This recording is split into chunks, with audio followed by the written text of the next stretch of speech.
Você já agiu por impulso, fazendo algo que mais tarde considerou completamente maluco? Eu, Helena, era professora do ensino médio, cercada de adolescentes com suas oscilações típicas entre a excelência acadêmica e a mediocridade. Entre eles estava um Adrian, cujo olhar sempre pareceu ter um significado mais profundo. Seus amigos brincavam sobre sua paixão por mim, algo que considerei um capricho juvenil e decidi não dar importância, desde que Adrian mantivesse seu comportamento na sala de aula. Um dia, depois do sinal final, eu estava sozinho na sala de aula terminando algumas tarefas pendentes. Quando olhei para cima, Adrian estava lá. Lembrei-lhe que era hora de ir embora e que qualquer assunto da escola poderia esperar até o dia seguinte. Mas ele parecia alheio às minhas palavras. Com uma postura imponente, ele tentou se aproximar demais e, num ato reflexo, eu o rejeitei com firmeza. Saí da sala de aula e fui para o escritório, onde combinamos de nos encontrar com os pais dele para discutir seu comportamento. 2 dias depois, fui informado que o pai de Adrian me esperava. Saí da sala de aula a cargo do prefeito e desci, pensando em como abordar a situação com delicadeza. Ao entrar, encontrei um homem de voz profunda e presença imponente, Alejandro Ruiz. Seu cheiro e físico atlético eram inegavelmente atraentes, e seu olhar penetrante me deixou sem palavras, até que o diretor interrompeu meu devaneio. Depois de uma longa conversa sobre o incidente e como lidar com ele pedagogicamente, Alejandro pediu desculpas pelo comportamento do filho e garantiu que não se repetiria. Enquanto eu gaguejava uma resposta, Alejandro me ofereceu um sorriso que me desarmou completamente. Depois, com uma gentileza que contrastava com sua aparência robusta, sugeriu continuarmos nossa conversa tomando café. Apesar de ter preparado uma recusa padrão, devido ao meu compromisso familiar, algo em sua proposta ressoou em mim. Contra toda a lógica, aceitei. Encontramo-nos na quinta-feira num pequeno café, onde começaria um capítulo inesperado da minha vida. Naquele dia, decidi me vestir de uma maneira que havia esquecido que podia. Deixei de lado os terninhos monótonos que costumava usar e optei por um vestido preto justo que abraçava minhas curvas com precisão.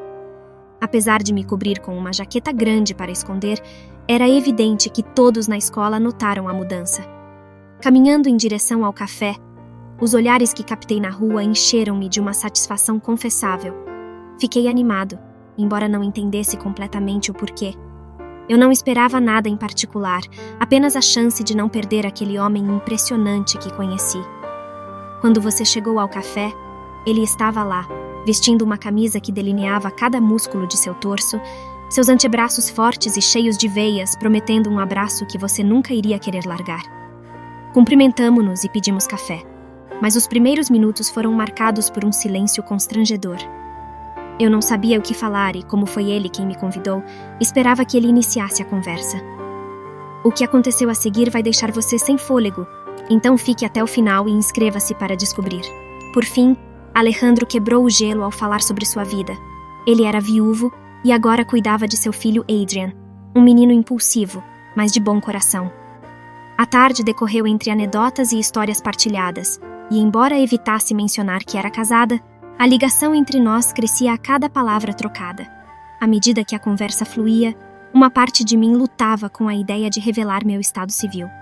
Havia algo no modo como Alejandro olhou para mim, uma promessa tácita de algo mais, que me fez questionar se algum dia eu teria outra chance como essa. Foi um momento de tudo ou nada, e embora minha consciência me incitasse a confessar que era casado, encontrei uma maneira elegante de evitar a verdade. Quando a conversa terminou, Alejandro, com aquela voz que ressoava com sinceridade, expressou seu desejo de nos ver novamente. "O que você acha da próxima quinta-feira?" ele perguntou, e embora eu soubesse que deveria recusar a oferta, meu coração tomou a decisão antes que minha mente pudesse intervir, e eu aceitei. Ao nos despedirmos, seu beijo na bochecha roçou perigosamente meus lábios, e seu abraço, firme, mas gentil, envolveu-me em uma sensação de sonho.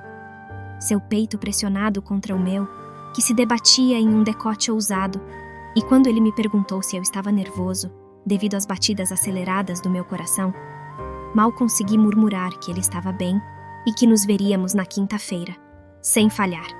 Durante a semana, a expectativa me encheu de uma alegria juvenil. tão palpável que Martin, meu marido, não pôde deixar de notar uma mudança no meu humor. Por que você parece mais feliz do que o normal? Ele me questionou com curiosidade.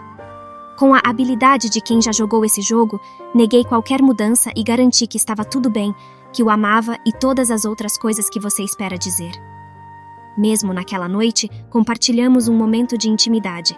Embora a imagem de Alejandro e sua proposta continuasse a assombrar minha mente, me atormentando com a possibilidade do que estava por vir. Martin, com a barriga crescendo e o descuido na escolha de roupas e loções, havia mudado. Embora eu o amasse como ele era e nunca o criticasse, na solidão dos meus pensamentos, lutei para não admitir que o que estava fazendo era errado, muito errado. Quinta-feira chegou e meu carro não estava funcionando, então peguei um Uber para o café como da última vez. Quando chegaram, Alejandro estava lá, lindo e radiante como sempre. De qualquer ângulo, ele se destacava como o homem que qualquer mulher desejaria. Sem pensar, quando me aproximei para cumprimentá-lo, ele não disse uma palavra. Em vez disso, ele me agarrou pela cintura e nos beijamos. Foi um beijo que eu nunca havia experimentado na vida. Profundo e apaixonado, doce e terno. Mas também pude sentir a força de seus braços me segurando. Eu me deixei levar. Me entreguei ao que estava acontecendo. Naquele momento, eu não estava mais no controle de mim mesmo. Ela estava determinada a deixar Alejandro tomar as rédeas do que aconteceria nas horas seguintes. Não entramos no café. Em vez disso, dirigimos-nos para o seu carro e partimos para um daqueles palácios do amor. Aqueles lugares onde o instinto se liberta sem julgamento e na mais completa intimidade. Lá, onde os gritos da emoção e da loucura ressoam sem ninguém questionar, onde se pode galopar até o limite da dor sem objeções. Alejandro, com todas as suas forças, penetrou na minha alma. Eu nunca tinha testemunhado uma paixão tão transbordante. Foi imenso, avassalador, como tentar abraçar um oceano. Seus sentimentos eram de tal magnitude, e agora ele depositou seus sonhos em mim. No final, uma chuva de estrelas brancas desceu sobre meu rosto apaixonado, como se fosse a Via Láctea do amor. Eu era dele, e sim, estava perdidamente apaixonado por Alejandro.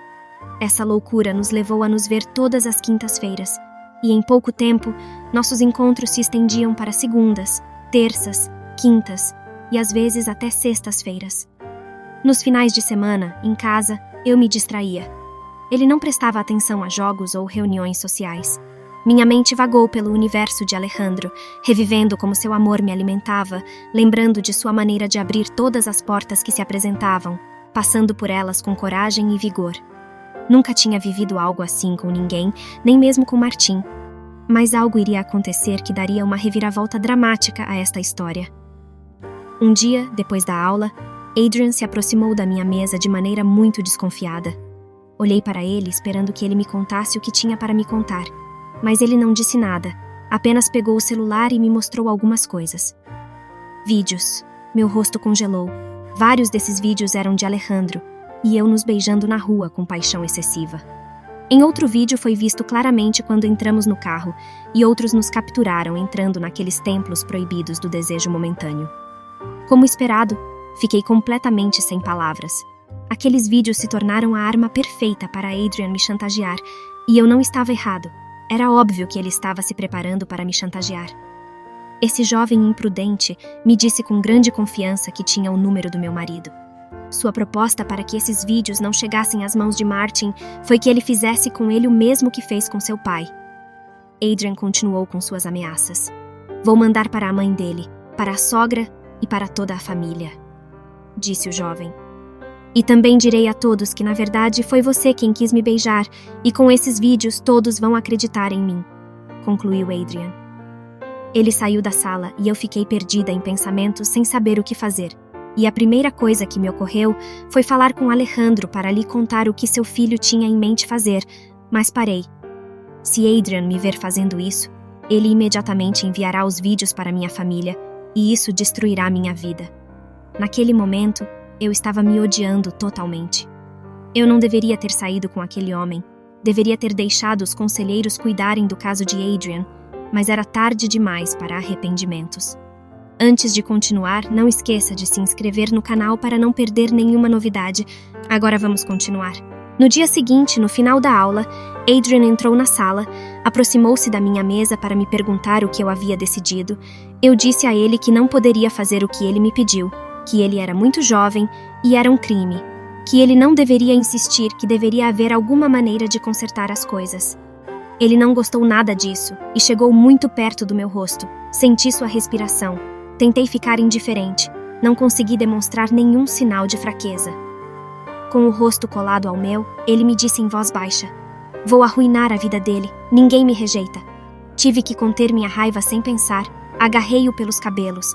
Aproximei-o do meu rosto e sussurrei para ele: "Você não sabe com quem está mexendo, garoto. Você não sabe." Minha cara era de psicopata, e ficamos assim por uns 30 segundos até que Adrian se afastou e me disse: "Eu te dei uma saída fácil, professora. Não teria custado nada para você me fazer feliz." Durante uma semana, a ausência de Alejandro foi perceptível, mas meu desejo de continuar nossa jornada introspectiva foi mais forte, e assim, retomamos nosso caminho de autodescoberta na semana seguinte. Provamos o delicioso mel que Alejandro me ofereceu, e embora o exercício físico fosse intenso até me deixar com dores, nenhuma sessão de ginástica se comparava ao que havia vivenciado. Naquele dia descobri em mim uma nova dimensão de flexibilidade. Depois foi realizada uma reunião de professores. Entrei na sala de aula com naturalidade, sabendo que sempre tínhamos tela e projetor para esses atendimentos mensais. A diretora estava prestes a começar quando selecionou um arquivo em seu laptop para projetar. Era um vídeo de uma aula. Observei com atenção, presumindo que estaria relacionado ao assunto em questão. Porém, no fundo do vídeo era possível ver uma mesa, um jovem de costas e um professor sentado. O professor era eu e o jovem era Adrian. Nossos rostos estavam próximos e, embora suas costas nos impedissem de ver claramente, alguns poderiam interpretar mal que estávamos nos beijando, o que era totalmente incorreto. De repente, a perplexa diretora percebeu que o vídeo não era o material que ela pretendia compartilhar, mas a curiosidade tomou conta, e ela apertou o play. Quando o vídeo começou, dava para ver minhas mãos se enroscando no cabelo de Adrian, mas não passava de uma ilusão de ótica. Na verdade, estávamos no meio de uma discussão acalorada, com as emoções à flor da pele, mas a ausência de áudio distorceu a cena, mostrando o que parecia ser um abuso de autoridade. A falta de contexto do vídeo foi perturbadora. Fomos gravados secretamente e não por acaso. Adrian havia planejado tudo, mas tentar explicar era inútil. Ninguém aceitaria minha versão dos acontecimentos. Fui acusado e levado a julgamento. Declarei minha inocência, disse a verdade, expus a armadilha de Adrian. Ele até avisou a administração com antecedência.